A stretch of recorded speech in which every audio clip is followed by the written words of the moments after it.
Did you know that thousands of older Australians miss out on age pension money every single year simply because they apply too late? That's right, late claims are not backdated to your birthday, not even close. If you wait even a few weeks past your eligibility date, that money is gone forever. You can never get it back. So today, we're going to fix that. I'm going to walk you through exactly how to apply for the Australian age pension, step by step, using the very latest rules from Services Australia. Welcome to Centrelink Pension Bulletin. This channel exists for one simple reason: to help you understand your entitlements without the confusing jargon and without the runaround. By the end of this video, you'll know exactly when to apply, what documents you need, how the online system works, and how to avoid the mistakes that delay thousands of claims every month. Let's get started, because the sooner you understand this, the sooner you can act. First, let's talk about age. To receive the age pension in Australia, you need to be 67 years old. This applies to everyone now, men and women alike. That age of 67 became final back in July of 2023 after a gradual increase from age 65 over several years. Here's something many people don't realise though. You don't have to wait until your actual birthday to apply. You can lodge your claim up to 13 weeks before you turn 67. That's just over 3 months of head start. Why does this matter so much? Because Centrelink takes time to process your claim. If you wait until your birthday to even start, you could be waiting weeks, sometimes longer, with no income coming in. Apply early and your payments can begin closer to your actual birthday rather than months afterward. Now here's a curious little detail that catches people off guard. Even if you're late applying, past your 67th birthday, Centrelink will only pay you from the date you actually submit your claim, not from your birthday, not from when you first became eligible, from the day you lodge it. So if you're already 67 or getting close, please don't put this off. Every week you wait is a week of pension payments you simply cannot get back. All right, so you know when to apply. Now let's talk about how much you might actually receive, because this affects how you plan your finances going forward. As it stands from March of this year, the maximum age pension rate is $1,200.90 per fortnight for a single person. That includes the pension supplement and energy supplement combined. For couples, the combined maximum is $1,810.40 per fortnight. But here's the important part. Not everyone gets the maximum. Your actual payment depends on 2 separate tests, and Centrelink will use whichever one gives you the lower amount. The first is the income test. The second is the assets test. Let's break down the income test first, because it trips up a lot of people, especially those still doing a little bit of part-time work. As a single person, you can earn up to $226 a fortnight and still receive the full pension. For couples, that combined figure is around $396. Earn more than that and your pension reduces gradually. It doesn't just stop, it tapers down slowly as your income rises. Now here's something that surprises a lot of retirees. Even the money sitting in your bank account or your superannuation counts toward this income test, in a way. Centrelink doesn't look at what your savings actually earn in interest.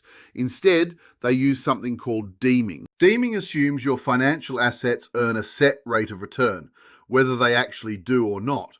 Currently, the first $64,200 of a single person's financial assets is deemed to earn 1.25%. Anything above that is deemed at 3.25%. For couples, that lower deeming rate applies to the first $106,200 combined.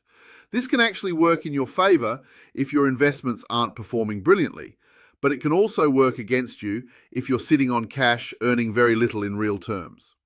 Now let's move to the assets test, because this one confuses even more people, and for good reason. Here's some very welcome news though. Your family home does not count. If you own the house you live in, Centrelink completely excludes it from your assets test. But everything else generally does count. Your savings, your superannuation, your car, your investment properties, your shares, even the contents of your home are assessed. From July this year, a single homeowner can hold up to around $333,000 in assessable assets and still receive the full pension. For homeowner couples, that combined figure sits around $499,000. If you don't own your home, those thresholds are actually higher, sitting around $600,000 for a single non-homeowner and around $766,000 for a non-homeowner couple. Why the difference? Because Centrelink assumes non-homeowners need more savings set aside to cover their rent. Now, what happens if your assets are above these full pension limits? You don't necessarily lose the pension entirely. You may still qualify for a part pension, which reduces gradually. For every $1,000 over the threshold, your fortnightly pension drops by around $3. There is an upper cutoff point, though, where the part pension disappears completely. For a single homeowner, that's currently around $733,000 in assessable assets. Curious what happens if you're right on that borderline? Stick with me because later in this video I'll explain what to do if your numbers change after you've already submitted your claim. Alright, now let's get into the part you're really here for. How do you actually apply? There are 3 ways to submit your claim: online through myGov, by phone, or in person at a Services Australia service centre. The online method is by far the fastest, and it's what most people use these days. But I know for many of our viewers, technology isn't always comfortable, so don't worry, we'll cover all 3 options. If you choose to apply online, you'll first need a myGov account linked to Centrelink. If you've never used myGov before, don't panic. It's simpler than it sounds, and I'll walk you through it now. Go to the myGov website and create an account using your email address. Once you're logged in, look for an option called Link a Service and choose Centrelink from the list. If you've dealt with Centrelink before, you'll have something called a Centrelink reference number, often shortened to CRN. If you don't have one, don't worry. One will be created for you during this process. Here's a tip that saves a lot of frustration. If you're not confident doing this alone, you can visit a Services Australia service centre in person first. Ask the staff member to confirm your identity using your driver's licence, passport, or Medicare card, and request a myGov linking code.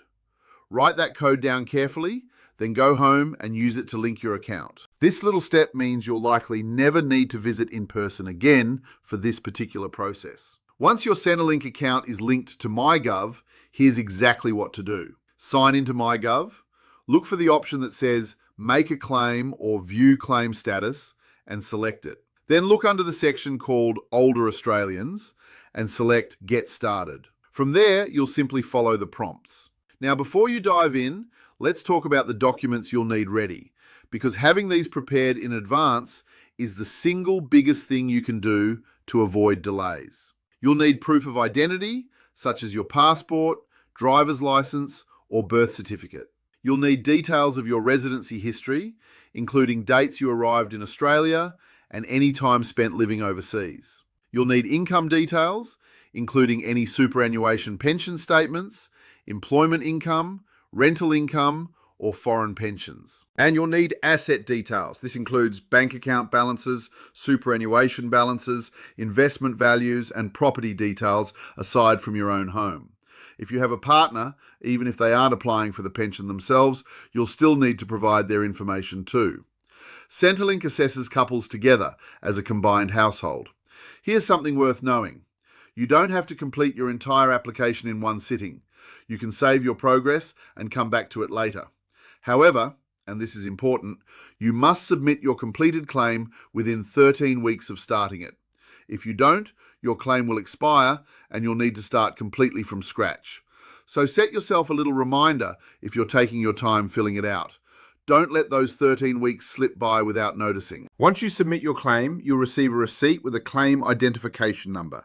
Keep this somewhere safe because you'll need it if you ever call Centrelink about your application. You can also track the progress of your claim at any time simply by logging back into your myGov account.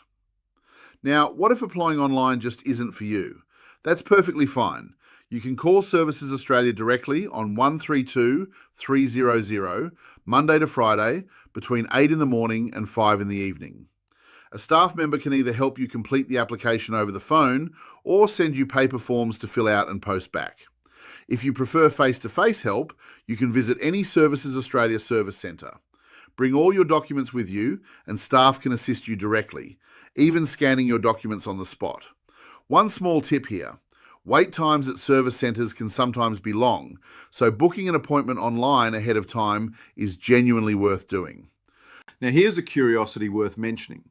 What happens after you submit your claim? How long does it actually take? Processing times vary depending on how complex your situation is and how quickly you respond if Centrelink asks for more information. This is genuinely the most common reason claims get delayed, so please check your myGov inbox regularly during this period. If Centrelink requests additional documents or clarification, respond as quickly as you possibly can. Every day you delay in responding adds directly to how long your claim takes to finalise. One more thing before we wrap up. If your financial circumstances change after you've submitted your claim, or even after you're already receiving the pension, you must tell Centrelink within 14 days. This includes buying or selling property, receiving an inheritance, or any significant change to your savings or investments. Some events, like compensation payments, must be reported within just 7 days. Failing to report changes can lead to what's called an overpayment debt, which Centrelink will then recover from your future payments. So please, always keep them updated, even for small changes. And finally, if you ever believe Centrelink has made an error in assessing your claim, you do have the right to ask for a review. This can be done at no cost to you through what's called an authorised review officer. So there you have it. Everything you need to know to confidently apply for the Australian age pension, from the moment you're eligible right through to your very first payment. If this video helped clear things up for you, please give it a like. It genuinely helps this channel reach more people just like you who need this information. And if you haven't already, hit that subscribe button because we cover new Centrelink updates and pension changes regularly right here on Centrelink Pension Bulletin. Leave a comment below and let me know. Are you preparing to apply soon, or have you already gone through this process yourself? Your experience might help someone else watching. In our next video, we're going to dive deeper into the work bonus and how it can help you earn extra income without losing your pension. You won't want to miss that one. Take care of yourselves, look after your finances, and I'll see you in the next video.